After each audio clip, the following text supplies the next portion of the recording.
On this episode of Across All Borders Going South, ride with me the dunes to Sandwich Harbour.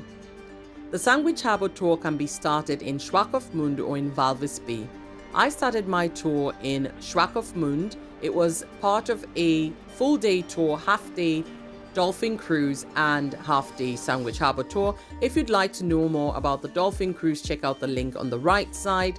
For my tour, I got picked up at the Walvis Bay Waterfront, and then we made the first stop at the Walvis Bay Lagoon. At the lagoon, you will see masses of flamingo, and we got to learn about the greater and lesser flamingo. After that, we made our way to the salt pans, where upon ascending some dunes, you're able to get a view of the salt pan and understand how the salt production goes on there. From there on, it's straight to the Namib-Naukluft Park, where the Sandwich Harbour is located. Sandwich Harbour is anywhere between 40 to 60 kilometers south of Walvis Bay, and you need a permit to go into the park if you're self-driving. If you're not self-driving and with a guide, they would have already taken care of the permit.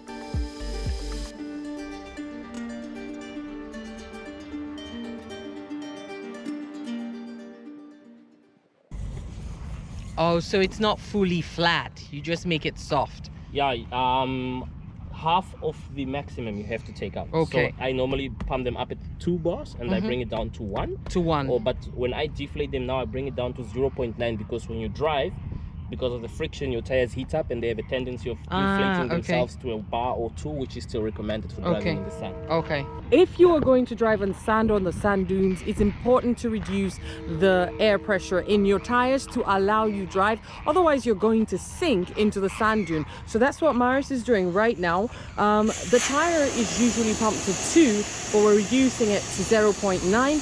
so we can be able to drive in the sand dune at Sandwich Harbour. But before we do that, let me show you a view of these marvelous flamingos that we have here. They are greater flamingos. The difference between the greater and lesser flamingos is, of course, in their color and size. Because of the type of food and nutrition that the lesser flamingo eats, it gets more pinkish, whereas the bigger ones are more whitish because they feed on shellfish, which is mostly white. So there you go. Very long lifespan. The greater flamingo lives up to 55 years, give or take. Wow. That's in captivity, obviously. Out in the wild by themselves, they will go around 49, 50.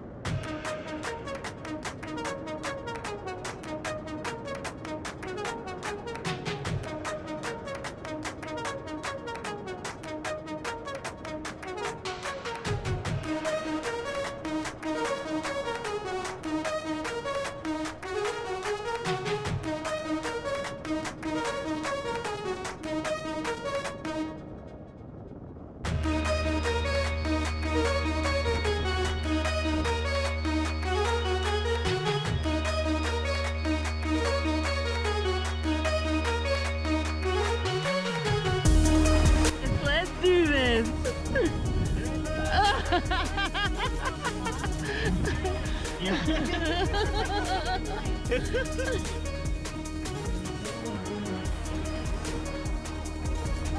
No, this is okay. On our way towards Sandwich Harbour, we made a stop to understand why the sand is colored the way it is, the minerals in it, and what kind of life form you can find around the area. You will find that the black-backed jackal, the fog-basking beetle, the dancing spider, the golden mole, the shovel-snouted lizard, the palmato gecko, the springbok, oryx, brown hyena, and ostriches call this area home, as well as different species of bird life, because the lagoon is quite well known for a lot of birds. So in Sandwich Harbour, you have the lagoon and you've got the bay area. Now you have the possibility of driving along the beachfront to the lagoon if it's low tide, but if it's not low tide, then you have to drive a bit of the stretch of the beachfront along the Langewand, and this is a perfect place where you see the ocean meeting the desert, and then you ascend the dunes to the various viewpoints where you can get a very good look of the lagoon and the bay front.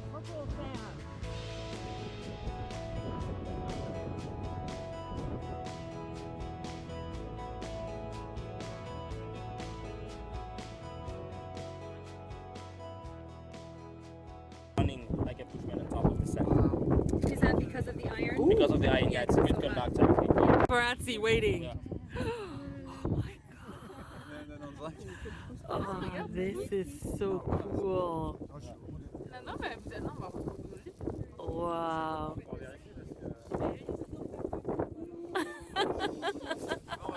We just took it out of the pocket and new battery. Is it transparent or not? Yes, it is transparent. Wow. You can see the exoskeleton, you can see the stomach inside, the black days, that's his dinner, what he was eating last night. You can see it close to the ocean because this is where they get water from. So when they come out in the night, they will go.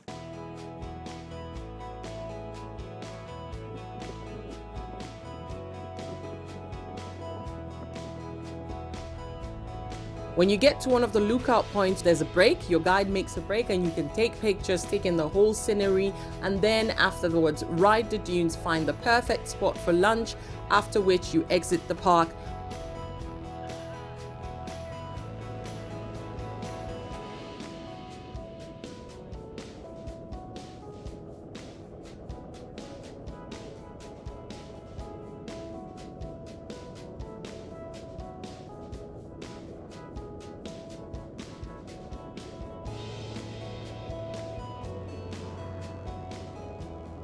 Oh my.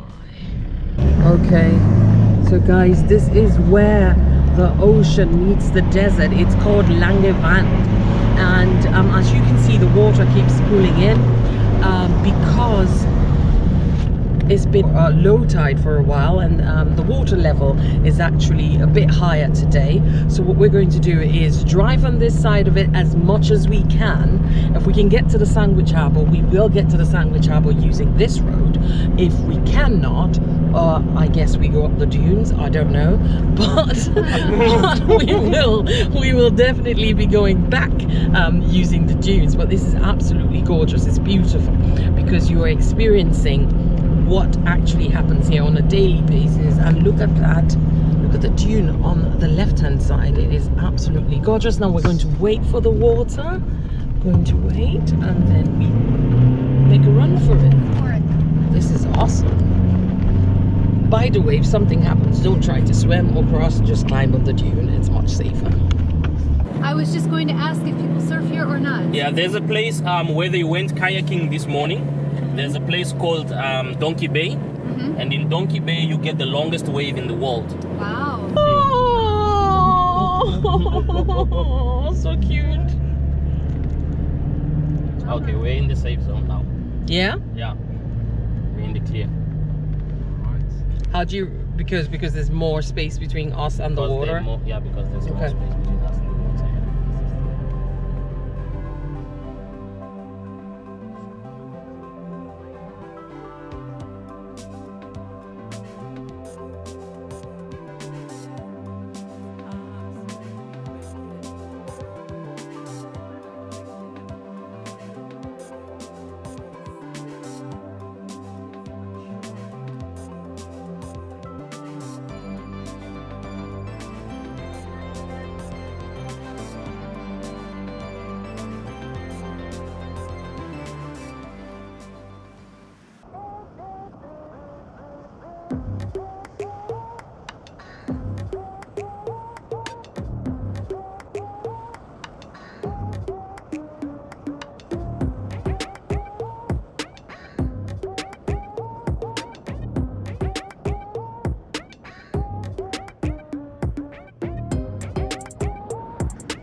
Why is it called Sandwich Harbour? Where does the name come from?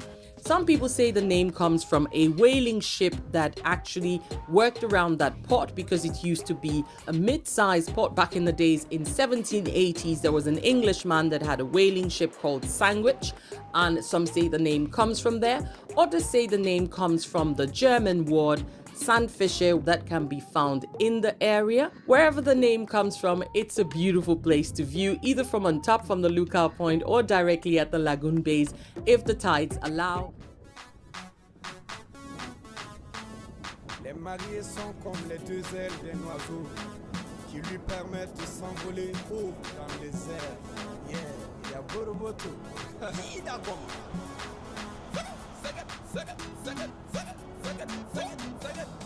J'ai aimé la musique qui Valérie, aimé Asana. J'ai aimé la musique qui Valérie, aimé Asana. J'ai aimé la musique qui Valérie, aimé Asana. J'ai aimé la musique qui Valérie, aimé Asana.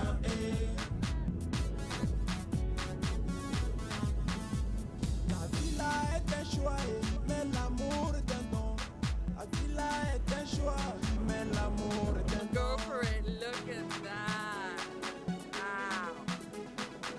Valé a choisi, il a choisi Asana. Asana a choisi comme amour Valérie.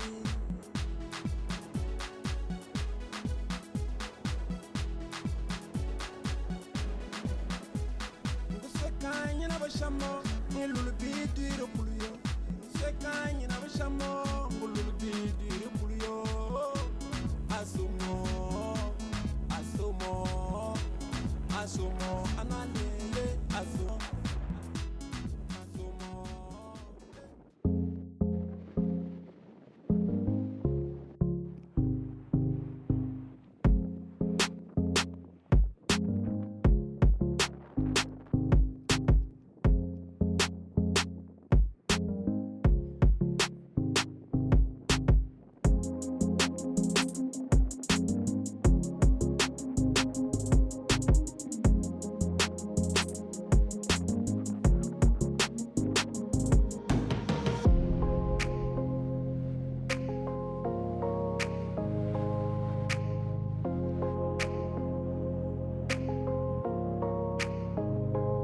On our way exiting the park, we saw 3 ostriches and it was mating season. How do you know if it's mating season for ostriches?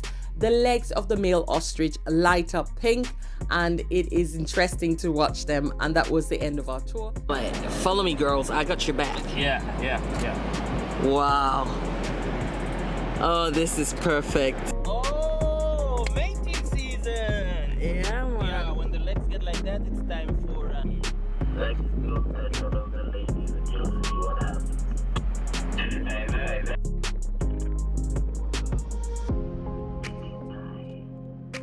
So I do hope you've enjoyed this episode. Thank you very much for watching. Yours truly, Liesel81.